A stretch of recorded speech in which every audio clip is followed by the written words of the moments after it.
नमस्कार, स्वागत है आपका एमपी तक पर। मैं हूं रवीश पाल सिंह। एमपी तक की खास पेशकश एमपी फाइल्स में हम आज बात करने वाले हैं उस मुद्दे की जिसने पूरे भोपाल को शर्मसार कर दिया है। शुक्रवार को जब एमपी फाइल्स का खास एपिसोड सीधे ग्राउंड जीरो से हमने आपको दिखाया था तो उसे आपका भरपूर प्रतिसाद मिला है, समर्थन मिला है, और इसीलिए हमने सोचा कि क्यों ना आज भी उसी मुद्दे को आगे बढ़ाया जाए, क्योंकि शुक्रवार से लेके अब तक काफी कुछ नए अपडेट भोपाल के इस संगठित गिरोह बना करके बच्चियों से दुष्कर्म के मामले में हो चुके हैं। महिला आयोग की टीम 3 दिनों से भोपाल में है। दूसरी तरफ प्रदेश स्तरीय एसआईटी का गठन भी मुख्यमंत्री की तरफ से निर्देश के बाद डीजीपी कैलाश मकवाना ने कर दिया है। तो जाहिर सी बात है, इस पूरे मामले में कई नए जो खुलासे भी हुए हैं, प्रदर्शन तो हुआ ही था। इस बीच में सबसे बड़ी खबर आती है कि जो मुख्य आरोपी है फरहान, उसका शॉर्ट एनकाउंटर हो गया है शुक्रवार देर रात को। तो इन तमाम चीजों पे बात हम करेंगे, और क्या वाकई में कोई ऐसा भी है जो इस मामले को खुल करके सामने नहीं आने देना चाहता है। इन तमाम मुद्दों पर बात करने के लिए इस वक्त हमारे साथ मौजूद है कांग्रेस की तरफ से अभिनव बरोलिया। आपने पहले भी अभिनव बरोलिया जी को सुना होगा कई बार मजबूती से कांग्रेस का पक्ष रखते हुए। लेकिन अभिनव जी, हम बात जैसे कि आपसे चर्चा हो भी रही थी, आपने खुद कहा, मैं उसकी तारीफ भी करूंगा, आपने कहा कि ये राजनीति का समय नहीं है, ये भोपाल के लिए सोचने का समय है। गंगा जमनी तहजीब का शहर भोपाल, जो कि अपनी खूबसूरती के लिए जाना जाता है, उसमें एक बदनामा दाग इतना बड़ा लगा है। तो एसआईटी का गठन हो गया है, महिला आयोग की टीम भी लगातार दौरे पे है, वो कॉलेज भी गई थी, पुलिस अफसरों से मुलाकात कर रही है, एसआईटी के लोगों से मुलाकात कर रही है। तो अब क्या लग रहा है आपको कि इतने दिनों से लेकर अब तक 5 आरोपी गिरफ्तार तो हुए हैं, लेकिन क्या कोई ठोस कार्रवाई होती हुई आपको दिख रही है क्या? देखिए, मुझे ऐसा लगता है रवीश जी कि जो जांच हो रही है वो बहुत धीरे धीरे चल रही है। कोई ना कोई इसको संरक्षण दे रहा है इस जांच को।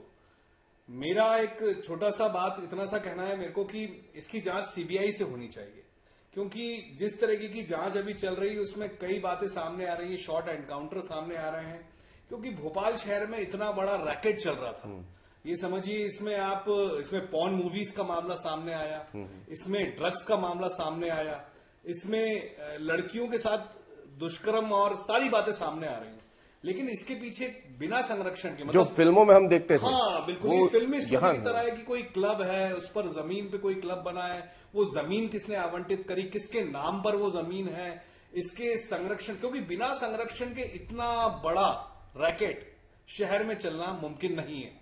कई क्लब्स चलते हैं, हम देखते हैं देर रात तक कई क्लब्स चलते हैं, रात तक चलते हैं, वहां पे ड्रग्स की सप्लाई के मामले सामने आते हैं। तो ये एक जो खेल है, चाहे आप नशे का खेल, नशे के सौदागर यहां पर हैं, यहां पर पॉर्न मूवीज के सौदागर है, क्योंकि ये बात भी सामने आई कि कमरा लेकर किस तरीके से बच्चों को बरगलाकर, छोटे छोटे बच्चे बच्चियां सब लोग इसमें इन्वॉल्व कैसे हुए।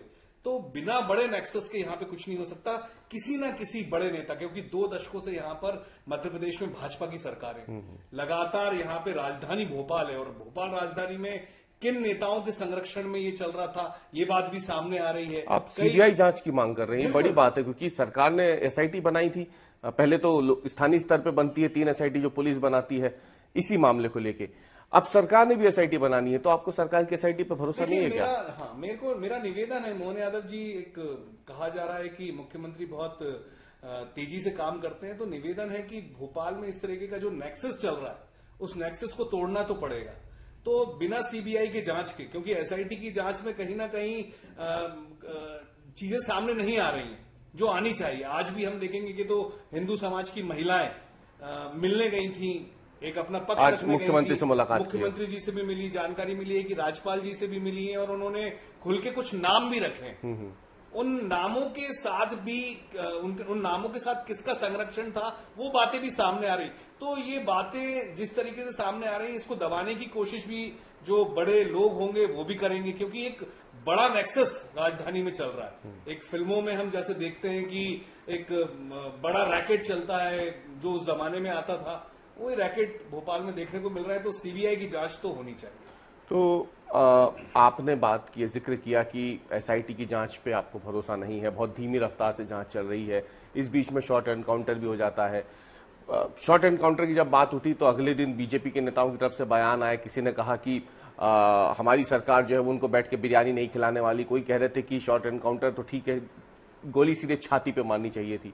तो बीजेपी के नेताओं की तरफ से भी बयान तो आ ही रहे लगातार। अभी जब से ये लगातार 3 दिन तक उन्होंने इस पे खूब हो हल्ला किया, हिंदू मुस्लिम किया। हम तब भी बोलते थे जांच करो, कोई भी हो जांच करो। हमारे नेताओं ने भी बयान दिए कि आप जाइए, तोड़िए, देखिए किसके क्लब में ये सब हो रहा था, कौन ने कमरे अलॉट करे थे, कौन लड़कियों को कॉलेज में, जो कॉलेज का नाम सामने आया है उस कॉलेज में ये सब संगठन कैसे काम कर रहा था संगठित होके। ये ऑर्गेनाइज्ड क्राइम है। इस ऑर्गेनाइज्ड क्राइम के पीछे कोई ना कोई तो है जो इसको संरक्षण दे रहा है, क्योंकि ये बड़े लेवल का एक रैकेट सामने दिख रहा है। तो हम जब ये बयानबाजी, आज मुझे लगता है कि कल से और आज तक में बयानबाजी नेताओं की कम हो गई इस मामले में, क्योंकि सबको सब कुछ पता चल रहा होगा। तो हम इतना कहना चाहते हैं कि हम भी उस गर्त में नहीं जा पा रहे हैं, तो कम से कम सीबीआई तो जाएगी, जांच तो होगी, जांच में पर्दे तो खुलेंगे। महिला आयोग भी आया है, महिला आयोग भी अपना काम कर रहा है, उसके भी सामने भी पड़ते हैं। तो ये पूरा एक नेक्सस को तोड़ने के लिए हम ये बात कर रहे हैं, और हमारी मांग तो सरकार से है कि सरकार इन पर्दों को खोले, पुलिस प्रशासन खोले, गृह विभाग खोले कि क्या है इसके पीछे पूरी कहानी। जब हम बात कर रहे हैं आपसे अभिनव जी, तो आप प्रदेश कांग्रेस की तरफ से पक्ष रख रहे हैं, कांग्रेस मतलब पूरे हम मध्य प्रदेश की बात कर रहे हैं, तो हम इस चर्चा को भोपाल से भी थोड़ा बाहर ले जाते हैं। सिर्फ भोपाल में ये मामला आया इस निजी कॉलेज का, ऐसा नहीं है। इसी भोपाल शहर में एक और मामला सामने आता है टीटी नगर थाना क्षेत्र में, जहां की स्कूल की नाबालिग बच्चियों को निशाना बनाया जाता है। इसमें और गंभीर बात सामने आती है कि जो आरोपी है उसने तो जो अपराध किया, दुष्कर्म किया, उसमें भूमिका निकल के सामने आती है उसके रिश्तेदारों की भी, जिन्होंने उस बच्ची पे दबाव बनाया कि वो उससे दोस्ती करे, उस बच्ची पे दबाव बनाया कि वो अपना मुंह न खोले। और आखिरकार में पुलिस जब बच्ची के बयान के आधार पर कार्रवाई करती है तो पता चलता है कि जो प्रमुख आरोपी जिसने दुष्कर्म किया, शाहरुख, वो तो गिरफ्तार होता ही, लेकिन उसके साथ ही जावेद के भाई फैजान और उसकी पत्नी जोया भी शामिल होते हैं, क्योंकि उनके ऊपर भी आरोप था कि वो दबाव बना रहे थे।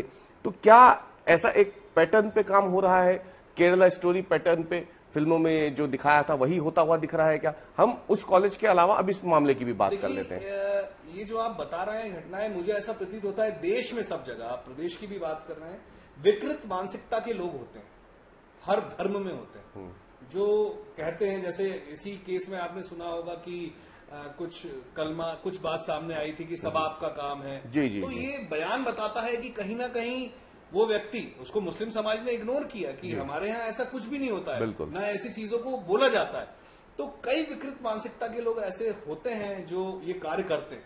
इसलिए मैं लगातार इन बातों को उठाता हूं कि शराब पे हमारी सरकारें ध्यान नहीं देती हैं, क्योंकि ये जहर, जो नशे का जो राजधानी और प्रदेश में बनता जा रहा है, शराब और नशे और कोकीन और पता नहीं कितने नशे हैं, इसके लिए काउंसलिंग सेंटर्स होने चाहिए। सरकार तो कह रही है कि हमने तो शराब की दुकानें बंद कर दी कई जगहों पर। सर 17 शहरों में इनने शराब की दुकानें बंद करी, और शहर से बाहर निकलते से ही 1 किलोमीटर दूर आप जाएंगे तो शराब। आज बच्ची का एक वीडियो आया है, बच्ची शराब बेचते हुए दिख रही है राजधानी भोपाल में, आप देखिएगा वो वीडियो। तो ये तो स्थिति है प्रदेश की कि शराब बेचने में भी बच्चे आगे आ रहे हैं, पीने में भी बच्चे आगे आ रहे हैं। तो कहीं ना कहीं काउंसलिंग सेंटर्स नहीं है। क्यों आपने इतनी सारी एनजीओज ले रखी हैं? एनजीओज क्या कर रहे हैं? एनजीओज उनकी भी जानकारी लेनी चाहिए। क्यों रोकथाम नहीं हो रहा है? क्या खाली कोरा दिखावा है? फंडिंग हो रही है कि लिया और खत्म कर दिया? क्यों लोग नशे की तरफ आकर्षित हो रहे हैं? क्यों पॉर्न मूवीज की तरफ? पॉर्न मूवीज आप स्क्रॉल करिए, इंस्टाग्राम, फेसबुक, ट्विटर, आपको सब जगह इन्हीं तरीके की मूवीज देखने को मिलेंगी। सॉफ्ट पॉर्न, जिसको आजकल नाम दिया गया है, लगा है सब सामने। तो इन पे रोक क्यों नहीं लग रही है? सरकार रोक क्यों नहीं लगा रही है? एक पहलू तो ये हो गया, राजनीतिक संरक्षण अलग अपनी जगह है, ऐसी चीजों को बढ़ावा देने के लिए पुलिस निष्क्रिय दिख रही है। ये साफ साफ दिख रहा है कि किस तरीके से शॉर्ट एनकाउंटर करने पड़ रहे हैं। जानकारियां नहीं है कि कैसे ये क्लब चल रहे हैं, रात रात तक क्लब खुले रहते हैं, वहां पे क्या हो रहा है। भोपाल में आप कई जगह देखिए क्लब्स खुले रहते हैं, रात में 2 बजे नशा करके मारपीट होती है, एक दूसरे को मारा जाता है, लड़के लड़कियां लड़ाई कर रहे होते हैं। तो हमारा जो कल्चर है वो भी खराब हो रहा है। ये समाज किस तरफ जा रहा है, ये भी एक सोचने का विषय है। आपने कहा समाज किस तरफ जा रहा है, आपने ये भी बताया कि सकल हिंदू समाज जो है वो आज मुख्यमंत्री से मिला, राज्यपाल से मिला, ऐसी भी खबरें हैं। यही सकल हिंदू समाज शुक्रवार को 2 दिन पहले सड़कों पर उतरा था और भोपाल में 26 जगहों पर प्रदर्शन किया था। आपको नहीं लगता एक मजबूत विपक्ष होने के नाते कांग्रेस पार्टी मध्य प्रदेश में कांग्रेस पार्टी की तरफ से इस पर अब तक क्या हुआ? क्या सरकार से तीखे सवाल पूछने के अलावा क्या कांग्रेस पार्टी भी सड़कों पर उतरने वाली है, प्रदर्शन करने वाली है? क्योंकि ये मामला जैसे कि आप बता रहे हैं कि सिर्फ रेप और ब्लैकमेलिंग तक सीमित नहीं है, इसमें पोर्न फिल्मों का भी नाम सामने आ रहा है, उसके भी लिंक सामने आ रहे हैं, नशे की बात लगातार सामने आ रही है, क्योंकि खुद आरोपियों का कबूलनामा है और पीड़िताओं का भी ये कहना है कि उनको नशे का सेवन करवाया गया था। तो ऐसी तमाम चीजों पे क्या आप लोग भी जाकर के ऐसा प्रदर्शन या फिर ऐसे कुछ करने वाले हैं ताकि सिर्फ कमरों पे बैठ के बयानबाजी ना हो, लगे कि हाँ विपक्षी पार्टी, जो प्रमुख विपक्षी पार्टी है, जैसे वो किसानों के नाम पे सड़क पे उतरती है, प्रदर्शन करती है, बेरोजगारों के नाम पे आप लोग प्रदर्शन करते हैं, तो इस मामले में कांग्रेस पार्टी पीसीसी के अंदर क्यों सिमटी हुई है, यहां क्यों नहीं बाहर निकल रही है? हम प्रदर्शन करते हैं और फिर लाठी खाते हैं, मानहानि खाते हैं। मैं मतलब सौरभ शर्मा के मामले में मुझे ही 10 करोड़ की मानहानि का नोटिस भेज दिया भूपेंद्र सिंह जी बिल्कुल, ने, पूर्व मंत्री, और आवाज उठाई हमने।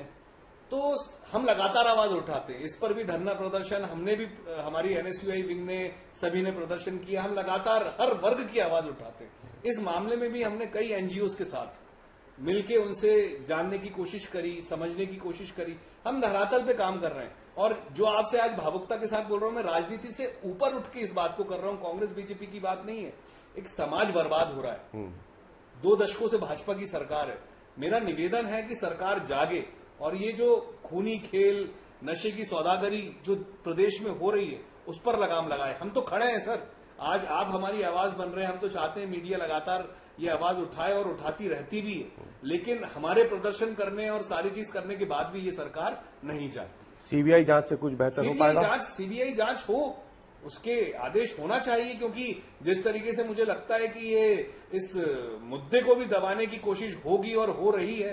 लेकिन आज जिस तरीके से पता चल रहा है कि समाज के लोग, सकल हिंदू समाज के लोग मिलने गए, वहां पर मुख्यमंत्री जी ने भी आश्वासन दिया है, तो कुछ ना कुछ जो सफेद नकाबपोश हैं, सफेद पोश लोग हैं, वो सामने आएंगे। मैं आपकी बात को और आगे भी बढ़ा देता हूं कि क्यों सीबीआई जांच की मांग कर रहे हैं कांग्रेस के अभिनव बरोलिया जी, क्योंकि अगर टाइमलाइन आप देखें यहां एमपी फाइल्स में, क्योंकि हम बार बार आपको बताते हैं कि हम जब बात करते हैं तो सिर्फ खबर नहीं, खबरों के अंदर का जो विश्लेषण होता है, जो तथ्य होते हैं, उसे भी सामने रखते हैं। तो अगर टाइमलाइन पर आप ध्यान दें इस पूरे मामले की, तो देखिए जो पीड़िता है वो 10 अप्रैल को पहली बार पुलिस के सामने जाती है। 10 अप्रैल वो तारीख थी जब ये पीड़िता जाती है और पुलिस से कहती है कि फरहान नाम का लड़का उसको छेड़ रहा है। उसके मोबाइल में उसके कुछ मैसेज, कुछ तस्वीरें हैं जिससे उसे डर लगता है कि वो उसे कहीं वायरल ना कर दे। ये बेहद मामूली सी एक शिकायत वो युवती अपने साथ थाने लेकर के जाती है, लेकिन उस वक्त पुलिस को भी नहीं पता होता है कि जिस आरोपी का जिक्र वो कर रही है, दरअसल वो सिर्फ एक छेड़छाड़ का आरोपी नहीं, बल्कि एक बहुत बड़े गिरोह का मास्टरमाइंड है, जो भोपाल में लड़कियों का ब्रेन वॉश करके पहले उन्हें प्रेम जाल में फंसा रहा है, बाद में उनके साथ दुष्कर्म कर उसका वीडियो बनाकर ब्लैकमेलिंग भी कर रहा है। 11 अप्रैल को इसमें 2 और पीड़िताएं सामने आती हैं। ये दोनों सगी बहनें थीं, और इस तरीके से 10 और 11 अप्रैल तक कुल 3 पीड़िताएं पुलिस के सामने आ जाती है। 3 एफआईआर भी दर्ज हो जाती है, लेकिन एफआईआर दर्ज होती है 17 अप्रैल को, क्योंकि इस पूरे मामले में पुलिस पहले कोशिश ये करती है कि पीड़िताओं ने जिनको आरोपी बनाया है उनको पहले गिरफ्त में लिया जाए, हिरासत में लेकर के उनसे फोन कम से कम ले लिया जाए, उसके बाद में एफआईआर दर्ज की जाए। और ऐसे में जब प्रमुख आरोपी गिरफ्त में आ जाते हैं पुलिस की, जिसका नाम था अली, साद और फरहान, फिर पुलिस 17 अप्रैल को एफआईआर दर्ज करती है। उसी वक्त साहिल नाम का जो चौथा आरोपी है उसे गिरफ्तार किया जाता है, जो कि मूल रूप से पन्ना का रहने वाला है और अशोका गार्डन में डांस क्लास चलाता है। लेकिन इस पूरे मामले में तब से लेके जांच लगातार चलती रहती है, और 28 अप्रैल और 29 अप्रैल वो 2 तारीखें हैं जब इसमें चौथी और 5वीं पीड़िता भी सामने आती है। यानी 10 अप्रैल से लेके 29 अप्रैल तक कुल 5 पीड़िताएं सामने आती हैं, 5 एफआईआर दर्ज हो जाती है, 5 आरोपी गिरफ्त में आ जाते हैं। इस पूरे मामले में 6ठा आरोपी अबरार अब तक फरार है। 7वां आरोपी हामिद, जिसका नाम लिया गया है एफआईआर में, वो 2024 में आत्महत्या कर चुका है। हालांकि वो आत्महत्या किस वजह से की थी ये अब तक साफ नहीं है, लेकिन पुलिस उसकी भी कुंडली खंगालने में जुटी हुई है। लेकिन सवाल यही है कि एसआईटी बन गई, एसआईटी की जांच जो चल रही है जिस पर सवाल उठ रहे हैं, और यही वजह है कि शायद कांग्रेस अब मांग कर रही है कि सीबीआई को जांच दी जाए, क्योंकि 6ठा आरोपी भी अब तक फरार है। उसी को पकड़ने जब जा रहे थे तो माना गया कि फरहान ने रिवॉल्वर छीनने की कोशिश की, गोली चल गई, वो घायल हो गया। एक ऐसा मामला जिसमें कॉलेज के लड़के जो है वो आरोपी हैं। 3 एसआईटी, मध्य प्रदेश की राजधानी भोपाल की पुलिस, जहां पे कमिश्नरेट सिस्टम है, वो अब तक उस आरोपी को पकड़ नहीं पाई है। इसीलिए आपको लग रहा है कि सीबीआई जांच होनी चाहिए? देखिए, आपको रवि जी, आपके व्यूअर्स भी देख रहे होंगे जब, तो उन्हें भी लग रहा होगा कुछ फिल्मी स्टोरी टाइप का नहीं है कि इतनी पुलिस है, वो साथ में लेके जा रही है, उसके पैर में गोली मार दी है, उसके बाद कुछ नेता कहते हैं कि अरे छाती में गोली मार देनी चाहिए थी। अरे वो जिंदा रहेगा तभी तो सबूत सामने आएंगे। ये तो जांच का विषय है। सीबीआई आएगी तभी तो पूछेगी कि आपने ऐसा क्यों बोला, इसको ऐसे गोली क्यों पड़ी, ये वहां पे क्यों गया, इसके पीछे क्या नेक्सस है, क्यों फरार है, एक ने सुसाइड क्यों किया। बिल्कुल एक बड़ी कहानी है रवीश जी, ये कोई छोटी मोटी कहानी प्रतीत नहीं हो रही है कि ये 4-5 बच्चियों के साथ जो घटना घटी, ये कोई बड़ा नेक्सस है जो सालों से चला आ रहा था। इसकी परतें तो खुलना बहुत जरूरी है। पर्दे खुलना बहुत जरूरी है। कांग्रेस भी ये मांग कर रही है। सिर्फ कांग्रेस नहीं बल्कि भोपाल का हर बाशिंदा इस वक्त यही मांग कर रहा है कि इस पूरे मामले की पर्दें खुलनी चाहिए। यह मालूम होना चाहिए कि कॉलेज जहां पे एक पिता अपनी बेटी को बहुत सपने संजो करके पढ़ने के लिए भेजता है, एक बाप अपने बेटे को इसीलिए भेजता है ताकि पढ़ लिख करके वो कुछ कर सके, उसी शिक्षा की स्थली पर, उसी कॉलेज में कुछ ऐसी मानसिकता के भी लोग हैं जो कि बच्चियों को अपना शिकार बनाते हैं, और न केवल शिकार बनाते हैं बल्कि उनके साथ बुरी तरीके से मारपीट करते हैं, बाद में उन्हें ब्लैकमेल करते हैं। और अब इस पूरे मामले में रोजाना जो नए खुलासे हो रहे हैं उससे कड़ियां धीरे धीरे जुड़ती तो जा रही हैं। लेकिन अब कांग्रेस की भी मांग है, और दूसरी तरफ बात करें तो राजधानी भोपाल के सकल हिंदू समाज के जो लोग हैं उनकी भी ये मांग है कि इस मामले की उच्च स्तरीय जांच की जाए ताकि मालूम चल सके कि आखिर भोपाल में कब से और कहां इस तरीके के जो दरिंदे हैं वो घूम रहे हैं, कब से काम कर रहे हैं और कितने लोगों को अब तक वो अपना शिकार बना चुके हैं।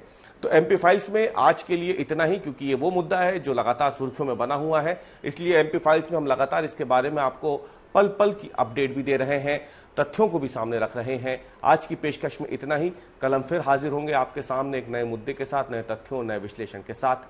तब तक के लिए धन्यवाद।